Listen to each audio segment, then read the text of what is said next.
दोस्तों, आज हम इस वीडियो में आप लोगों को बताएंगे कि जो पीपीआई क्या होते हैं और इससे संबंधित जितनी अधिक से अधिक जानकारी इस सर्कुलर में दी हुई सारी जानकारी को हम आपको वन बाय वन करके समझाने की कोशिश करेंगे। तो सबसे पहले हम जान लेते हैं कि पीपीआई क्या होते हैं। कि पीपीआई जैसे कि हमारा डेबिट कार्ड होता है, तो डेबिट कार्ड भी हम कह सकते हैं काइंड ऑफ पीपीआई ही है, पेमेंट प्रीपेड पेमेंट इंस्ट्रूमेंट है। ये एक प्रकार का ऐसा इंस्ट्रूमेंट होता है जिसके माध्यम से हम गुड्स एंड सर्विसेज को खरीद सकते हैं, जिसके माध्यम से हम एक दूसरे को पैसा भेज सकते हैं, रिमिट कर सकते हैं। फाइनेंशियल जो वित्तीय सुविधाएं हैं उनको हम इसके माध्यम से प्राप्त कर सकते हैं।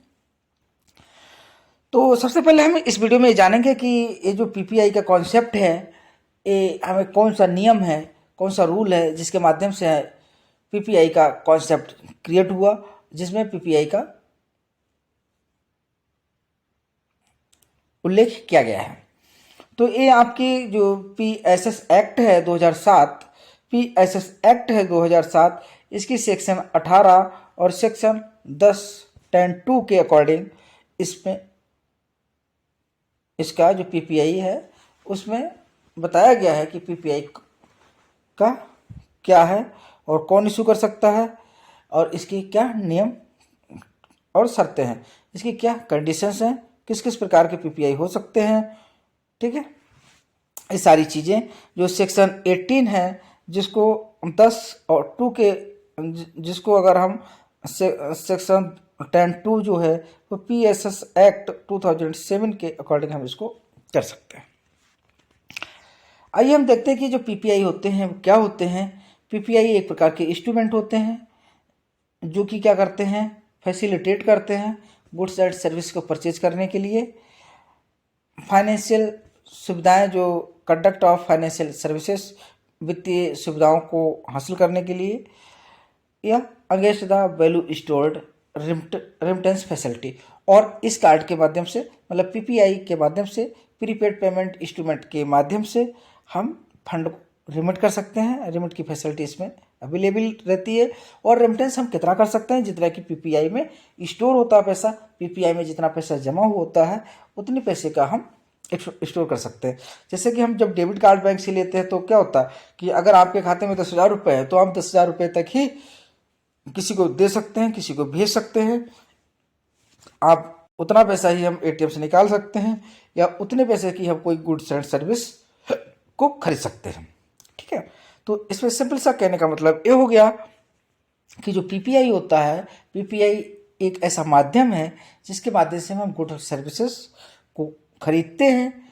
फाइनेंशियल जो वित्तीय सुविधाएं हैं उनको हम प्राप्त करते हैं, या हम किसी को पैसा रिमिट करते हैं, पैसे का ट्रांसफ़र करते हैं, जो कि उस कार्ड में जो वॉलेट है। क्योंकि जो पीपीआई होता है, पीपीआई एक कार्ड के रूप में भी हो सकता है या पीपीआई एक ई वॉलेट के रूप में भी हो सकता है। ठीक है, जैसे पेटीएम वॉलेट है, एटसेट्रा। आइए आगे हम चलते हैं, देखते हैं कि who are issuer PPI. PPI को इशू कौन करता है, तो हम आप लोगों को बता दें, पीपीआई को या तो बैंक से इशू करेंगी या फिर नॉन बैंक से इशू करेंगी। जो बैंक से इशू करेंगी तो वो आरबीआई से संबंधित, आरबीआई से उनको एक अप्रूवल लेना पड़ेगा। और इसी तरह से अगर बैंक के अलावा और कौन इसको इशू कर सकता है, वो कोई भी कंपनी इशू कर सकती है इसको, जो कि कंपनी एक्ट 1956 या कंपनी एक्ट 2013 में रजिस्टर्ड है, पंजीकृत है। ठीक है, आई थिंक आप लोगों को समझ में आ गया होगा कि जो पीपीआई इश्यूअर है, पीपीआई इश्यूअर कौन होता है। पीपीआई इश्यूअर कोई भी कमर्शियल या प्राइवेट बैंक्स हो सकती हैं या फिर कोई कंपनी हो सकती है। लेकिन पीपीआई को जो भी इशू करेगा, चाहे वो बैंक इशू करें चाहे कंपनी इशू करें, उनको पहले आरबीआई से परमिशन लेना अनिवार्य होगा, यानी आरबीआई से अप्रूवल लेना पड़ेगा। अब अप्रूवल कौन ले सकता है, इसके लिए भी हम किसी सेपरेट वीडियो में बताएंगे कि जिसकी 5 करोड़ की कैपिटल है, नेट वर्थ है, वो पीपीआई को इशू कर सकते हैं। आगे हम बात करते हैं कि हु होल्डर ऑफ पीपीआई। तो होल्डर कौन करता है, होल्डर का मतलब होता है जिसके हाथ में अधिकार है। जैसे पीपीआई यानी प्रीपेड पेमेंट इंस्ट्रूमेंट है, वो मान लीजिए हाँ XYZ में हमारा अकाउंट था और हमने वहाँ से प्रीपेड पेमेंट कार्ड लिया, प्रीपेड पेमेंट इंस्ट्रूमेंट लिया, पीपीआई हमने वहाँ से इशू करवाया तो पीपीआई हमारे पास में है तो हम उसके होल्डर हुए, है ना। तो आप लोग समझ गए होंगे कि पीपीआई होल्डर कौन होता है, जिसके पास में पीपीआई होता है, जो पीपीआई की सुविधाओं को, जो पीपीआई की जो फैसिलिटीज है उनको यूटिलाइज करता है, तो वो पीपीआई होल्डर कहलाता है। पीपीआई इंडिविजुअल व्यक्ति होगा जो परचेज करता है पीपीआई, किससे? पीपीआई इश्यूर बैंक से। जो पीपीआई इश्यूर है, चाहे वो बैंक्स हो या कंपनीज हो, उनसे इशू करता है, तो उनसे इशू करवाता है, उनसे खरीदता है, उससे लेता है।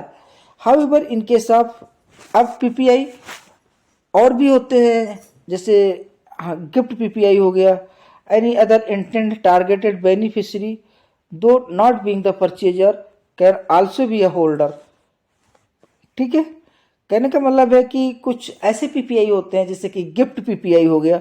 तो इस टाइप के जो पीपीआई होते हैं, इसमें क्या होता है कि बेनिफिशियरी को टारगेटेड किया जाता है, यद्यपि नॉट बीइंग अ परचेजर, कि उसमें परचेजर उसको मतलब बंदा परचेज नहीं करता है। गिफ्ट पीपीआई है तो गिफ्ट पीपीआई में क्या है कि वो एक गिफ्ट के रूप में होता है, तो उसमें परचेजर इसमें कोई पैसा पेमेंट नहीं करता खरीदने के लिए, उसको यूं ही दिया जाता है।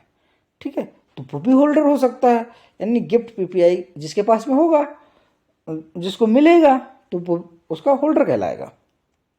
नेक्स्ट चलिए, अब इसमें ये कहता है कि जो पीपीआई इश्यूर एंटिटीज हैं, वो जब पीपीआई होल्डर से पैसा इकट्ठा करती हैं, पैसा लेती हैं, तो उस पैसे का वो क्या करती हैं? जैसे मान लीजिए कि आपका डेबिट कार्ड था, तो आपने अपने अकाउंट में 10,000 रुपये जमा कर दिए।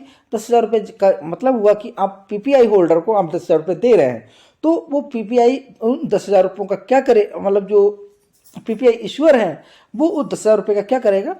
सिंपल सा है कि अगर हमारे पीपीआई में प्रीपेड पेमेंट इंस्ट्रूमेंट में जो भी पैसा जमा है, उस पैसे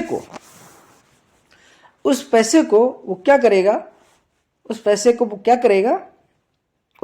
वो क्या करेगा कि जो हम गुड्स एंड सर्विसेज खरीदेंगे, जो पीपीआई होल्डर है वो गुड्स एंड सर्विसेज को खरीदेगा, वहाँ पर पेमेंट करेगा, रिमिटेंस के में काम आएगा, ट्रांसफ़र में काम आएगा, जो भी वित्तीय सुविधा उससे जो ली जा सकती हैं उनके काम में आएगा।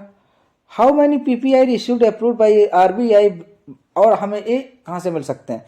कहने का मतलब है कि प्रेजेंट टाइम में इंडिया में कितने पीपीआई इश्यूअर बैंक्स हैं या कितने पीपीआई इश्यूअर हैं, बैंक्स या कंपनी सभी हो सकते हैं, और इनकी लिस्ट हमें कहाँ से मिल सकती है?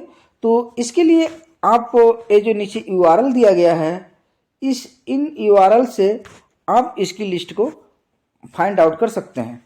ठीक है, यहाँ से आपको मिल जाएगा कि प्रेजेंट टाइम में कितने पीपीआई इश्यूअर होते हैं। वैसे आप लोगों की नॉलेज के लिए बता दें कि अगर हम प्रेजेंट टाइम की बात करें तो 58 पीपीआई इश्यूअर हैं, जिसमें मोस्टली बैंक्स हैं और प्राइवेट बैंक्स हैं, कमर्शियल बैंक्स हैं, शेड्यूल बैंक्स हैं और कंपनीज भी हैं इसमें। ठीक है, जो पीपीआई को इशू करते हैं। आइए एक नज़र हम देख लेते हैं इस वीडियो में कि जो 58 है वो कौन कौन से होते हैं। तो जो पीपीआई इश्यूअर हैं, पेमेंट इंस्ट्रूमेंट इन इंडिया, जो पीपीआई इश्यूअर हैं उनकी लिस्ट आप देख पा रहे होंगे नीचे। एयरटेल पेमेंट बैंक हो गया, अमेरिकन एक्सप्रेस बैंक हो गया,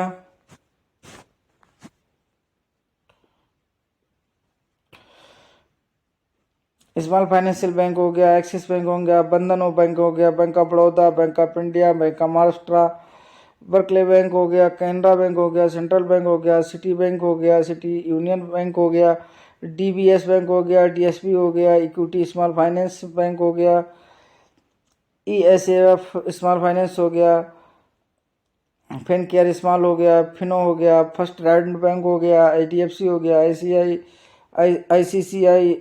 ICICI Bank, IDBI, IDFC First, Indian Bank, Indian Overseas, Indus Bank, Jana Small Finance Bank, Jio Payment Bank, Karnataka Bank, Karur Bank, Kerala Bank, Kotak Bank, Lakshmi Bank, NSDL Bank, Paytm Payment Bank, Pragati Krishna Gramin Bank, Punjab National Bank, Punjab and Sindh Bank, SBM Bank India Limited, South Indian Bank Limited, Standard Chartered, State Bank of India, Tamil Nadu Mercantile Bank, Ahmedabad Mercantile Cooperative Bank, Catholic Syrian Bank, Dhanlaxmi Bank, Federal Bank, Gujarat State Cooperative Bank, New India Cooperative Bank, Rajasthan State Cooperative Bank, TGS SB Sahakari Bank, RBL Bank, the Saraswat Cooperative Bank, UCO Bank, Union Bank of India, Yes bank.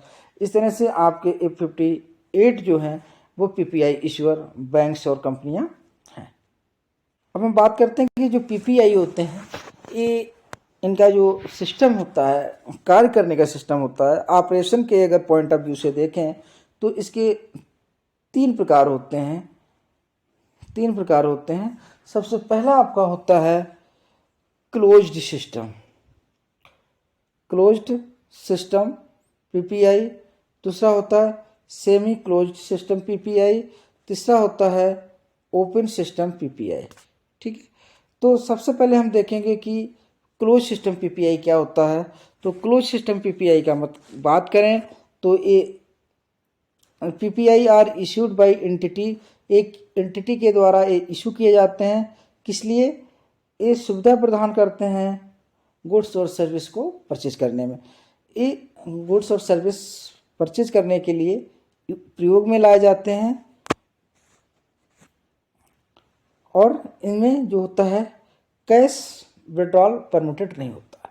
कहने का मतलब simple सा होता है, ये ऐसे PPI होते हैं जिनको गुड्स और सर्विसेज को परचेज करने के लिए यूज किया जाता है और इसमें हम कैश विड्रॉल नहीं कर सकते हैं। This instrument can not be use for payment और settlement of third party service. ये थर्ड पार्टी सर्विस के लिए अलाउ नहीं होते हैं। ठीक है, आई थिंक आप समझ में आ गया होगा कि क्लोज सिस्टम पीपीआई क्या होते हैं। क्लोज सिस्टम पीपीआई का मतलब सिंपल सा हुआ कि जिससे हम गुड्स एंड सर्विसेज को परचेज कर सकें और इसमें कैश विड्रॉल परमिट नहीं होता है और साथ ही में मतलब इसमें थर्ड पार्टी पेमेंट या सर्विस नहीं दे सकते हैं। What are the various type of PPI? Various type of PPI क्या होते हैं उनके बारे में हम यहाँ पर जानकारी लेंगे कि what are the various type of PPI. और जैसे कि अभी हमने आपको क्लोज का बता दिया, इसी तरह से सेमी होता है। तो सेमी में क्या होता है कि इसमें जो गुड्स एंड सर्विस को हम परचेज करते हैं और साथ ही एक प्रकार के क्या होता है कि जैसे हमने मेट्रो का आपको एग्जाम्पल दिया, तो जो मेट्रो वाला है तो उसमें क्या है कि हम कैश में तो नहीं ले सकते हैं, तो उसमें क्या है कि एक सेमी क्लोज्ड है। सेमी क्लोज्ड का मतलब है कि गुड्स एंड सर्विसेज को यूज कर सकते हैं, खरीद सकते हैं उसके माध्यम से। और जो इंटरनल जो चीज़ें हैं जैसे मेट्रो में ही केवल इसको यूज किया जा सकता है। ठीक है, क्योंकि इससे हम गुड्स एंड सर्विसेज तो हम ले ही रहे हैं उससे। ठीक है, कैश हमको नहीं मिल सकता है और वो एक उसमें होता है। ठीक है, ये हम इस तरह से एक केवल एग्जाम्पल के तौर पर हमने मेट्रो कार्ड को लिया है। ठीक है, तीसरा होता है ओपन वाले में क्या होता है कि गुड्स एंड सर्विसेज को भी हम परचेज कर सकते हैं और हम थर्ड पार्टी को ट्रांसफ़र भी कर सकते हैं और ज़रूरत आने पर हम पैसों को ले भी सकते हैं, यानी कैश भी विड्रॉल कर सकते हैं एटीएम के माध्यम से या जो बीसीज होते हैं उनके माध्यम से। आइए हम आगे चलते हैं, देखते हैं कि कितने प्रकार के पीपीआई होते हैं। ठीक है, तो पीपीआई जो मोस्टली होते हैं वो आपके दो प्रकार के होते हैं। पहला होता है स्मॉल पीपीआई, दूसरा होता है फुल केवाईसी पीपीआई। तो अगर स्मॉल पीपीआई की बात करें तो ये क्या होते हैं कि ये बैंकों के द्वारा या नॉन बैंकों के द्वारा इशू किए जाते हैं after obtaining minimum detail of PPI holder. इसमें क्या होता है कि जो पीपीआई होता है उसकी एक मिनिमम कम से कम डिटेल लेकर के इन पीपीआईज को इशू कर दिया जाता है। PPI can used, in PPI का यूज किया जा सकता है purchase of goods and services के लिए at a group clearly identified merchant location, यानी जिस लोकेशन पर इशू किए जाते हैं उसमें ही एक लोकल मतलब क्या बोलते हैं कि हम एक लोकल लोकेशन जो होती है उनकी उसमें हम इनको यूज कर सकते हैं। फंड ट्रांसफ़र और cash withdrawal from such PPI is not permitted. और इसका जो मेन फीचर्स होता है स्मॉल पीपीआई का, इसमें है कि आप फंड को ट्रांसफ़र नहीं कर सकते हैं, कैश को विड्रॉल नहीं कर सकते हैं, यानी फंड को ट्रांसफ़र और विड्रॉल अलाउ नहीं होता है। दैट मीन्स क्या हो गया, ये आपका क्लोज्ड सिस्टम पीपीआई है। ओके, दूसरा आपका है full KYC PPI. Full KYC PPI का मतलब है कि ये एक विस्तृत रूप होता है पीपीआई का। इसमें क्या होता है, ये बैंकों के द्वारा या नॉन बैंकिंग बैंक्स के द्वारा इशू किए जाते हैं after completing the now your customer आप पीपीआई। इसमें जो पीपीआई इशू किए जाते हैं, पीपीआई जो इशूर बैंक्स होते हैं, वो नाउ योर कस्टमर यानी अपने कस्टमर को पहचानो के तहत वो केवाईसी को पूरा करने के बाद में इस प्रकार के कार्ड को इशू करते हैं। इसीलिए इसको कहते हैं फुल केवाईसी पीपीआई। यानी पीपीआई की फुल, जो भी पीपीआई इशू मतलब परचेजर है, पीपीआई होल्डर है, वो जब किसी से इशू करवाता है, किसी बैंक से या कंपनी से लेता है, तो उसको अपनी पूरी केवाईसी देनी पड़ेगी। ओके, और इसका फायदा क्या है, इस प्रकार के जो होते हैं परचेज किया जा सकता है, गुड्स एंड सर्विसेज को, फंड को ट्रांसफ़र किया जा सकता है, इवन कैश को विड्रॉल भी किया जा सकता है, जिसको हम सेमी क्लोज्ड पीपीआई या ओपन पीपीआई भी इसी प्रकार का एक एग्जाम्पल है। आइए बात करते हैं कि जो स्मॉल पीपीआई जो होते हैं, स्मॉल पीपीआई कितने प्रकार के होते हैं। तो स्मॉल पीपीआई जो होते हैं आपके दो प्रकार के होते हैं। ये होते हैं अप टू 10,000 तक, अप टू 10,000 तक। ठीक है, जो स्मॉल पीपीआई होते हैं वो दो प्रकार के होते हैं। ये दोनों होते हैं 10,000 तक। दोनों कितने तक होते हैं, 10,000 तक। तो इनका मतलब क्या होता है, तो सबसे पहले देखेंगे जो 10,000 तक होता है, दूसरा भी 10,000 तक होता है। एक होता है कैश लोडिंग वाला, एक होता है नॉन कैश लोडिंग वाला। एक में कैश को लोड किया जा सकता है, एक में कैश लोड नहीं किया जा सकता है। जिसमें कैश लोड नहीं किया जा सकता, केवल इलेक्ट्रॉनिक मोड से ही जिसमें इलेक्ट्रॉनिक मोड से ही पैसे को उसमें मतलब रखा जाता है, तो वो कहलाता है कि विदाउट कैश होल्डिंग लोडिंग वाला। और जिसमें कैश से पैसे को लोड किया जा सकता है, जिसमें कैश लोड किया जा सकता है, वो कैश लोडिंग वाला कहलाता है 10,000 वाला। यानी आप लोग समझ गए कि 10,000 वाले जो स्मॉल पीपीआई होता है उसकी लिमिट ही 10,000 होती है। तो इसमें दो तरह की कैटेगरी बढ़ जाती है, एक तो कैश जिसमें लोड किया जा सकता, दूसरा जिसमें कैश लोड नहीं किया जा सकता। और जिसमें कैश लोड किया जा सकता तो उसकी कंडीशन ये होती है कि उसको 24 महीने के अंदर, कितने महीनों के अंदर, 24 मंथ के अंडर क्या है, जो केवाईसी को पूरा करवाना पड़ेगा। आइए आगे चलते हैं कि who can PPI loaded. PPI को कैसे लोड किया जाता है, how can PPI be loaded. PPI कैसे लोड किया जाता है। PPI can be loaded reloaded by cash, not permitted in one type of small PPI. जो स्मॉल पीपीआई होते हैं उसमें ये परमिटेड नहीं होते हैं। Debit to a bank account, credit debit card, PPI as permitted time to time, the other payment instrument issued by entities regulated in India and in INR only. ठीक है, कहने का मतलब है कि जो पीपीआई होते हैं इनको जो भी एंटिटी इशू करती है, जो इश्योर बैंक है या जो इश्योर कंपनी है, वो इसको इशू करती है। और इसमें एक कंडीशन है कि ये INR में लोड किए जाते हैं। किसमें, इंडियन रुपीस में किए जाते हैं। इसको कैश में भी कर सकते हैं और किसी अकाउंट को डेबिट करके इसको क्रेडिट कर सकते हैं, या क्रेडिट एवं डेबिट कार्ड से भी इसको लोड किया जा सकता है। आगे हम बात करते हैं कि is there any limit of loading PPI cash और इलेक्ट्रॉनिक मीन्स।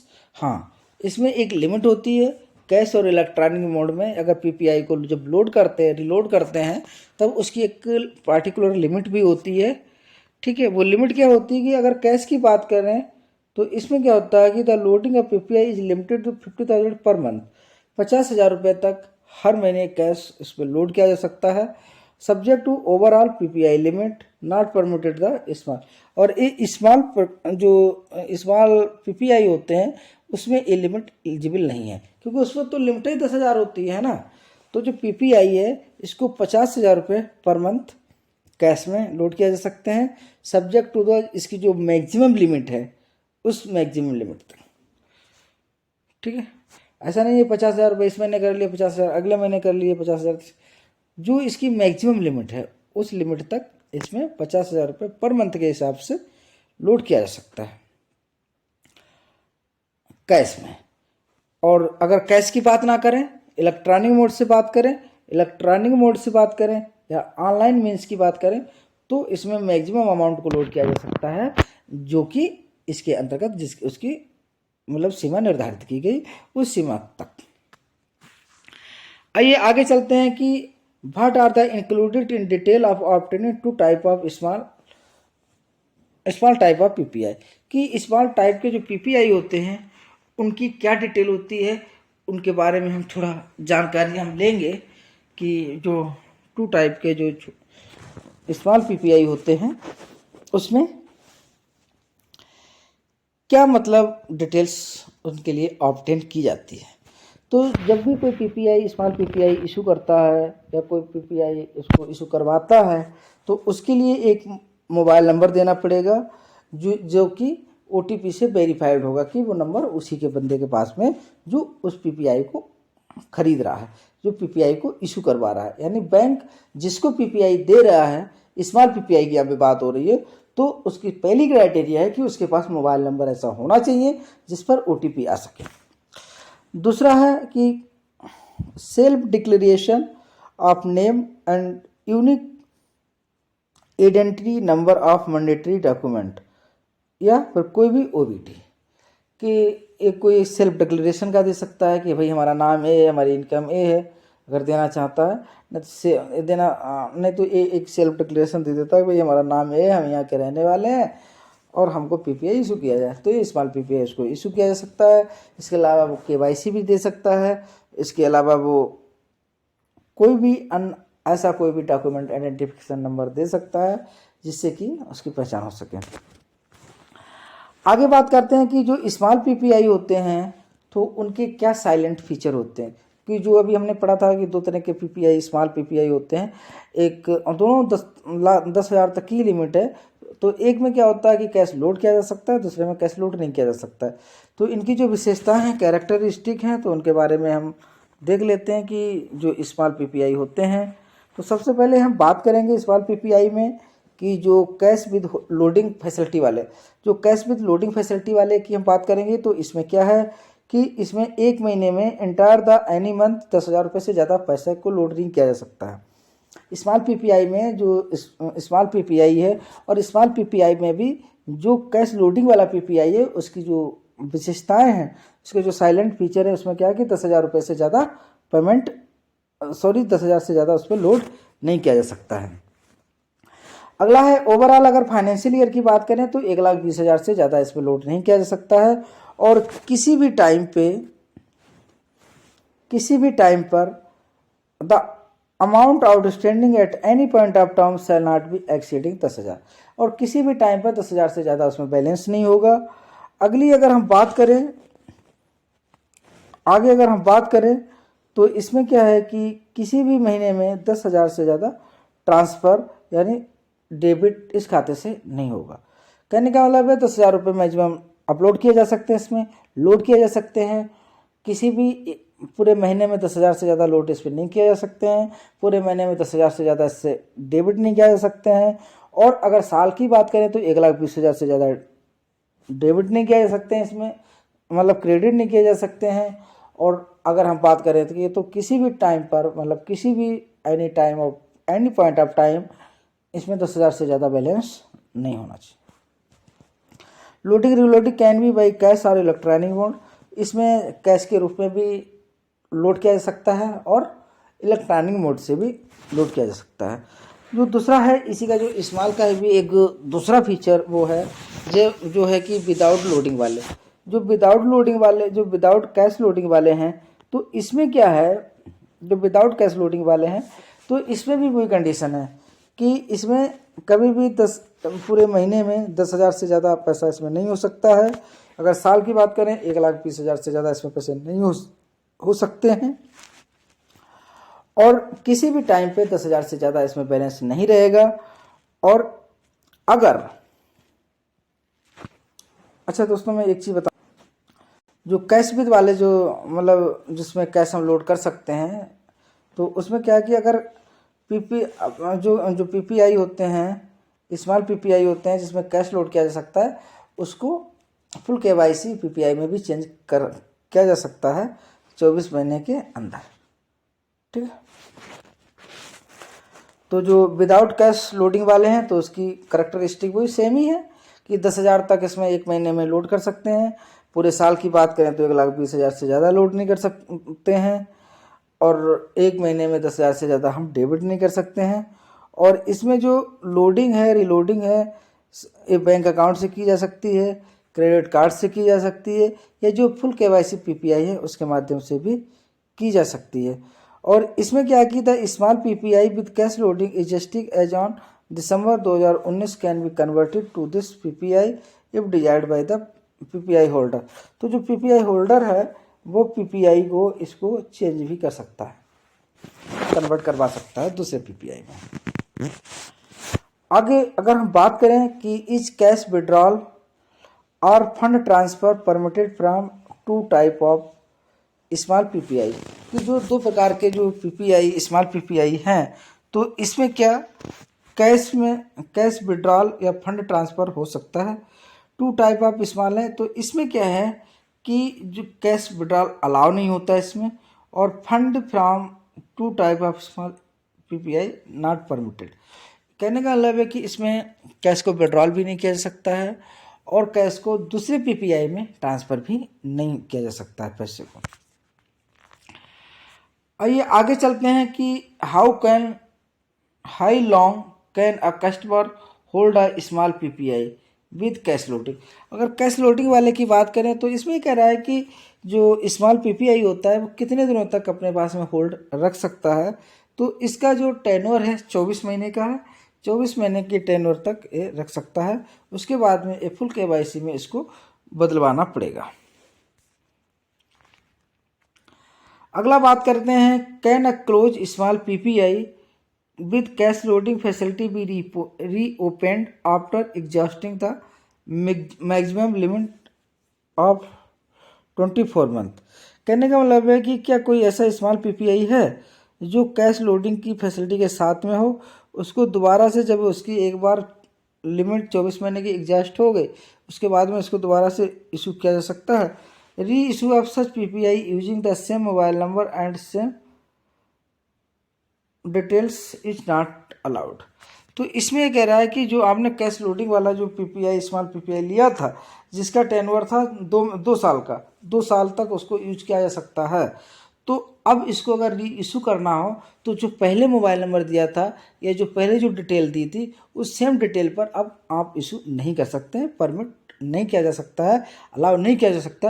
अगर दोबारा से अगर कैश लोडिंग वाला लेना है, स्मॉल पीपीआई कैश लोडिंग वाला लेना है, तो उसके लिए आपको एक नया मोबाइल नंबर देना पड़ेगा और नई आपको डिटेल देनी पड़ेगी जो कि डिटेल पहले प्रोवाइड ना कराई गई हो।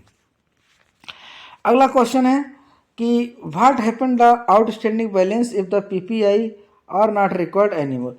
कहने का मतलब है कि अगर पीपीआई में कोई पैसा पड़ा हुआ है जिसको आगे जो स्मॉल पीपीआई है जिसमें पैसा पड़ा हुआ है, अब हम चाहते हैं कि हम आगे पीपीआई को हमको नहीं कंटिन्यू रखना, हम बंद कर दो, अरे क्या है मतलब। तो उस कंडीशन में क्या है कि पीपीआई में जो भी पैसा पड़ा होगा उस पीपीआई को जो बंद किया जाएगा, क्लोज किया जाएगा, तो उसका जो भी पैसा होगा तो उसके जिस खाते से उसमें ट्रांसफ़र किया गया होगा उस खाते में पैसा वापस कर दिया जाएगा, बैक टू सोर्स अकाउंट, जहाँ से उसका पेमेंट किया गया था, मतलब जहाँ से उसमें पैसा ट्रांसफ़र हुआ था, जहाँ पर उसमें पैसा आया था, बस उसी यानी बैक सोर्स में पैसा को वापस कर दिया जाएगा। What are the full salient features of full KYC PPI. अगर हम फुल केवाईसी पीपीआई की बात करें तो एक बड़ा मतलब इसमें फैसिलिटी कुछ ज़्यादा है, इसमें कुछ सुविधाएं ज़्यादा है, इसमें कुछ फैसिलिटी ज़्यादा है, क्योंकि उसमें तो 10,000 तक ही थी, लेकिन इसमें फैसिलिटी ज़्यादा है। ये रीलोडेबल इन नेचर, ये नेचर में रीलोडेबल होते हैं। इनको जब एक बार ख़त्म हो गया पैसा दोबारा से लोड कर दिया, फिर ख़त्म हो गया फिर दोबारा से लोड कर दिया, इस तरह से रीलोडेबल होते हैं इन नेचर में। Amount outstanding shall not be exceed 2 lakh at any point of time. इसमें कंडीशन ये है कि किसी भी पॉइंट ऑफ टाइम 2 लाख से ज़्यादा पैसा इसमें नहीं हो सकता है। There is no limit prescribed for total credit और डेबिट ड्यूरिंग द मंथ। इसमें कहने का मतलब है कि there is no limit prescribed for total credit और डेबिट ड्यूरिंग द मंथ। इसमें महीने में कितने भी बार आप डेबिट कर सकते हैं, कितने भी बार क्रेडिट कर सकते हैं, इसमें ऐसी कोई लिमिटेशन नहीं है। ठीक है। They can be use for purchase of goods and services, cash withdrawal end fund transfer. इसके माध्यम से क्या होता है कि जो फुल केवाईसी वाले होते हैं, तो इसमें देखिए इंपॉर्टेंट क्या है कि एक तो ये रिलोडेबल होते हैं इन नेचर में, दूसरा है इसमें 2 लाख रुपए तक आप 2 लाख से ज़्यादा पैसे किसी टाइम पे आप नहीं रख सकते हैं, यानी 2 लाख रुपए तक इसमें पैसे आप हमेशा रख सकते हैं। अगला है कि आप कितनी भी बार महीने में कितनी भी बार इसको डेबिट क्रेडिट आप करें, कोई प्रॉब्लम नहीं, लेकिन कंडीशन ये है कि 2 लाख से ज़्यादा बैलेंस किसी भी टाइम पे नहीं होना चाहिए। अब जैसे 2 लाख अभी हमने लोड कर दिया, खर्च हो गए, फिर 2 लाख कर दिया, इस टाइप से आप कितनी भी बार इसमें कर सकते हैं डेबिट क्रेडिट, कोई ऐसा रिस्ट्रिक्शन नहीं है। और इसका मज़े की बात क्या है, इसमें अच्छा जो और भी इम्पोर्टेंट चीज़ है वो ये है कि आप गुड्स सर्विस को खरीद सकते हैं, कैश भी विड्रॉल कर सकते हैं और फंड को ट्रांसफ़र भी कर सकते हैं। अगला हम बात करते हैं कि what are the meant by duly verified by the issuer, कि मतलब जो डूली वेरीफाइड बाय इशूअर है, कि जो इस पीपीआई को इशू करेंगे, तो उसका डूली वेरीफाइड का मतलब यहाँ पे क्या है। How should be PPI issuer ensure that the on bank account of the PPI holder. कहने का मतलब है कि हाउ शुड, किस प्रकार से पीपीआई इशूअर इंश्योर करता है कि it is the on bank account of PPI holder, यानी पीपीआई होल्डर ये कैसे इंश्योर करता है कि इसका अपना खुद का अकाउंट यहाँ पे है। ठीक है, तो इसके लिए क्या है, आइए बात करते हैं। PPI issuer is responsible for verifying, जो पीपीआई इशूअर बैंक होते हैं या कंपनीज होती हैं, वो इस चीज़ के लिए रिस्पॉन्सिबल होती हैं वेरीफाई करने के लिए बैंक अकाउंट को, कि to the PPI holder for which it may be device suitable method of verification device. ठीक है, कहने का मतलब है कि जो पीपीआई रहते हैं कि वो बैंक अकाउंट को वेरीफाई करते हैं कि भाई इसी का है जिसको हमने पीपीआई इशू कर रहे हैं या उसका नहीं है। अगला आइए, is fund transfer allowed from a full KYC PPI. अब इसमें कह रहा है कि क्या फंड को ट्रांसफर किया जा सकता है फुल केवाईसी पीपीआई, तो बिल्कुल किया जा सकता है। यस, बिल्कुल किया जा सकता है फंड ट्रांसफर, इवन विड्रॉल भी कैश में कर सकते हैं। ठीक है, और इसमें क्या है कि yes, fund transfer allowed from full KYC PPI with in a limit 10,000 पर मंथ पर होल्डर। ठीक है, 10,000 की लिमिट तक हम फुल केवाईसी पीपीआई से ट्रांसफ़र कर सकते हैं पर मंथ और पर होल्डर, यानी एक पीपीआई होल्डर एक महीने में 10,000 रुपये तक ट्रांसफ़र कर सकते हैं। हाउएवर, फिर भी an enhanced limit up to 2 lakh per month पर बेनिफिशियरी कैन बी अवेल्ड, फिर भी इसमें अभी लिमिट को इनहांस कर दिया गया। अब 2 लाख रुपए तक पर मंथ पर beneficiary can be availed if the beneficiary is pre registered bye PPI holder. देखो 10,000 तक तो एक पीपीआई से दूसरे पीपीआई में भेज सकते हैं, लेकिन अगर जिस भी अकाउंट में हम भेज रहे हैं वो और जिससे हम भेज रहे हैं दोनों अगर रजिस्टर्ड है, पहले से ही रजिस्टर्ड है, तो आप मैक्सिमम जो इसकी लिमिट है 2 लाख रुपए तक आप भेज सकते हैं। ठीक है, पीपीआई इश्यूअर में however set a lower limit after taking into account the risk profile of the PPI holder other operational risk. अब कभी कभी क्या होता है कि जो केवाईसी फुल केवाईसी पीपीआई है, तो ये निश्चित कर सकता है मतलब ये निश्चित कर सकता है कि वो मतलब जो भी उसकी लोअर लिमिट है उस लोअर लिमिट को या मैक्सिमम लिमिट को ये फिक्स कर सकता है कि हमसे 5,000 से ज़्यादा एक बार में ट्रांसफ़र ना हो, या जो भी लिमिट वो फिक्स करना चाहता तो फिक्स कर सकता है। Can a PPI holder close the full KYC PPI if yes, क्या एक पीपीआई होल्डर है जो केवाईसी फुल पीपीआई है तो क्या वो उसको क्लोज कर सकता है? अगर कर सकता है तो what happen the outstanding amount, तो जो पीपीआई में अमाउंट आउटस्टैंड करेगा तो उसका क्या होगा? पहली चीज़ है एक कर सकता है। ठीक है, आगे आइए देख लेते हैं हम। PPI shall be give the option full PPI KYC holder PPI and transfer the balance bank account as per the application applicable limit of this type of PPI, कि जिस पीपीआई को वो बंद कर रहा है तो उसकी जो भी लिमिट है उस लिमिट के हिसाब से जो भी उसका पैसा होगा तो जिस खाते से उसने लिया था वो बैक सोर्स उसी खाते में ट्रांसफ़र किया जा सकता है या अन्य खाते में भी ट्रांसफ़र करवाया जा सकता है at the time of closure of full KYC PPI. ठीक है,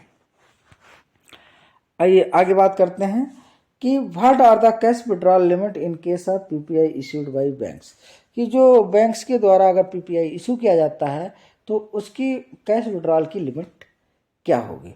तो in case of PPI issued, अगर बैंक इशू करती है तो cash withdrawal is permitted at ATM. अगर बैंक इशू करती है तो एटीएम से पैसा को निकाला जा सकता है, पीओएस से पैसे को निकाला जा सकता है, बीसी के माध्यम से पैसे को लिया जा सकता है। हाउएवर, फिर भी withdrawal at POS is subject to the 2000 per transaction within the overall monthly limit 10,000 रुपये अक्रॉस ऑल द लोकेशन।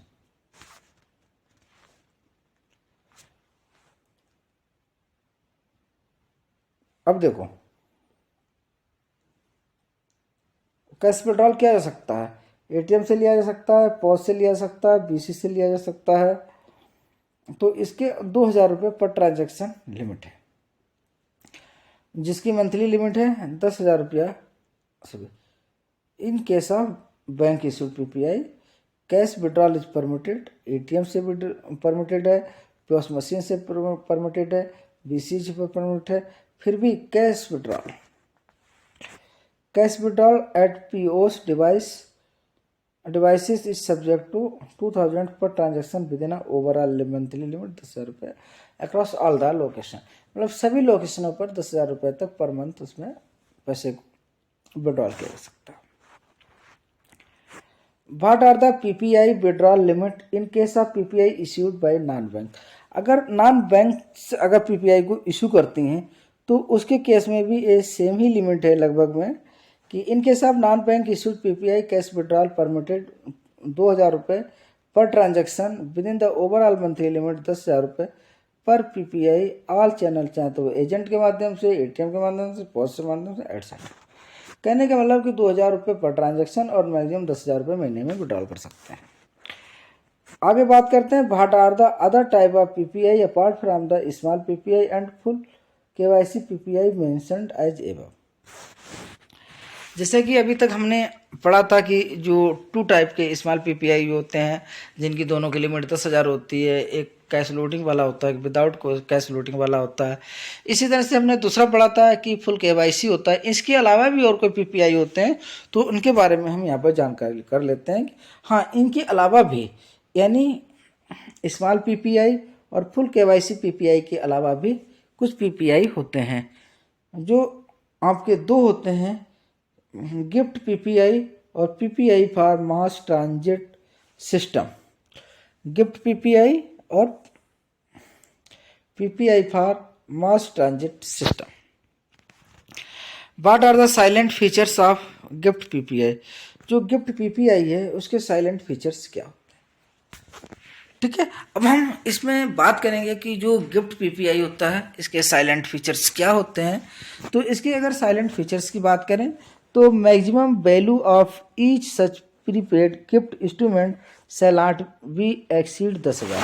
कहने का मतलब कि जो गिफ्ट पीपीआई होता है तो हर एक पीपीआई गिफ्ट पीपीआई 10,000 से ज़्यादा की वैल्यू का नहीं होगा और ये आर नॉट रीलोडेबल, और इनको बार बार रीलोड नहीं किया जा सकता है। आगे हम बात करते हैं कैश आउट और fund transfer is not permitted. इससे कैश आउट नहीं किया जा सकता है, कैश नहीं निकाला जा सकता है और फंड को ट्रांसफर भी नहीं किया जा सकता है। यानी कैश आउट या fund transfer is not permitted. यानी जो गिफ्ट पीपीआई होते हैं तो इसमें फंड का ट्रांसफर और फंड को आउट करने का यानी फंड को विड्रॉल करना या ट्रांसफर इसमें अलाउ नहीं होता है। हाउएवर द फंड में बी ट्रांसफर्ड, लेकिन फिर भी फंड को ट्रांसफर किया जा सकता है बैक टू सोर्स अकाउंट। जिस अकाउंट से इनको परचेज किया जाता है, जिस अकाउंट से इसमें पैसा डाला जाता है, उस अकाउंट में यानी बैक टू जिस खाते से पैसा लिया जाता है उसी खाते में पैसे को वापस किया जा सकता है after receiving consent of PPI holder. PPI से होल्डर से कंसेंट लेने के बाद में जो भी पैसा है उसके बैंक खाते में जा सकता है।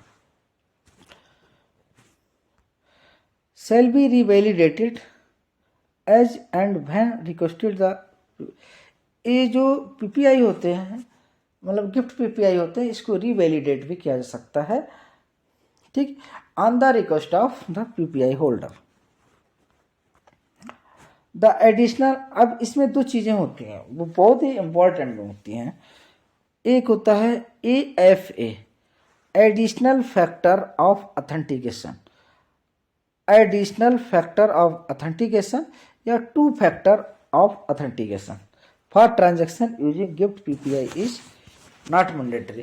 कि जो गिफ्ट, देखो जैसे कि फुल KYC वाले जो पीपीआई होते हैं तो उसमें क्या होता है कि उसमें आपको ये दो चीज़ें यूज करने को मिलेंगी कि एडिशनल फैक्टर ऑथेंटिकेशन और 2 फैक्टर ऑथेंटिकेशन, ठीक है। Additional factor authentication, additional factor authentication, additional factor authentication और 2 factor authentication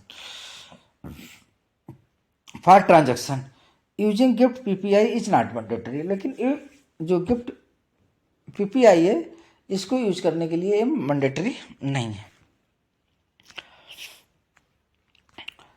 what are the silent features of PPI for mass transit system PPI.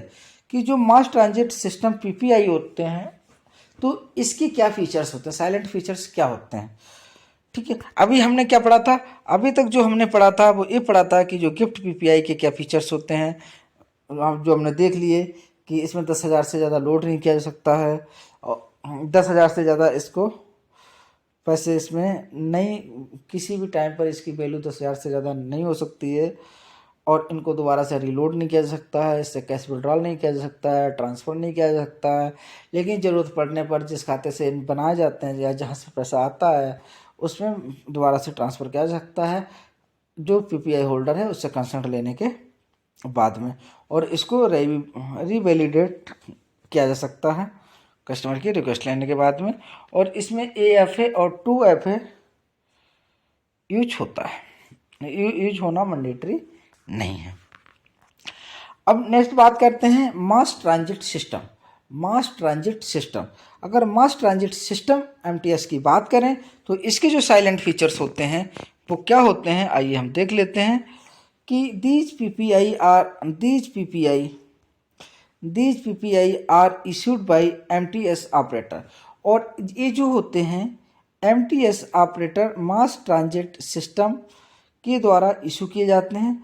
Apart from MTS these PPI can be used. Thank you दोस्तों, अगर video अच्छा लगा तो फिर like comment share करें।